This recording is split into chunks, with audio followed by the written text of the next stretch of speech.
तुम्ही खात असलेले आंबे केमिकलने तर पिकवले नाही आहेत ना, हे तपासून पाहायला हवं. कारण अहिल्यानगरमध्ये आंब्याचा रस खाल्ल्याने एकाच कुटुंबातल्या 7 जणांना विषबाधा झाली आहे. या सगळ्यांवर उपचार सुरू आहेत. यातील 6 जणांना डिस्चार्ज आहेत, एकावर उपचार सुरू आहेत. दरम्यान या जायभाई कुटुंबाने ज्या आंब्यांचा रस खाल्ला ते कॅल्शियम कार्बाईडचा वापर करून पिकवले आहेत अशी शक्यता डॉक्टरांनी वर्तवली आहे. कॅल्शियम कार्बाईड ओलाव्याच्या संपर्कात आल्यावर एसिटिलीन नावाचा वायू सोडतो, जो माणसासाठी घातक ठरतो. त्यामुळे आंबे खाताना योग्य ती काळजी घ्यायला हवी.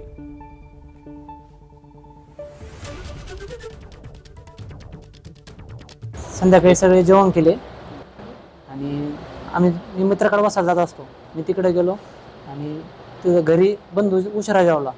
तर त्याच्या लक्षात आलं की सगळे बेशुद्ध पडले म्हणून. मग त्यांनी हॉस्पिटलला नेलं आम्हाला, तिथं राधेश्याम हॉस्पिटलला. तिथं ट्रीटमेंट झाली आमच्यावरती. 4:30 वाजेपर्यंत तिथं होतो. इथं आलो आम्ही.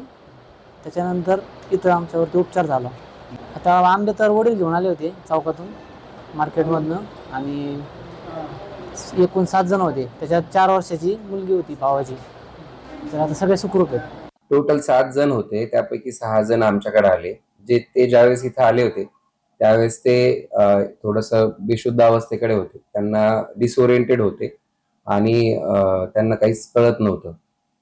आणि त्याच्यानंतर ते इथे ऍडमिट झाल्यानंतर एक 24 तासानंतर आम्ही त्यांना आउट ऑफ डेंजर आणलं आणि एक 2-3 दिवसानंतर ते डिस्चार्ज झाले. हे जे लक्षण आहेत, जे ब्रेनशी रिलेटेड लक्षण आहेत, म्हणजे संभ्रमावस्थेकडे जाणं आणि कन्फ्यूज होणं वगैरे आणि तोल जाणं, चक्कर येणं, तर हे जे लक्षण आहेत हे जनरली कॅल्शियम कार्बाईड जे आंबा पिकवण्यासाठी इलिगली वापरलं जातं त्याच्यामधून ऍसिटिलीन हा गॅस तयार होतो आणि तो हे लक्षणं तयार करू शकतो.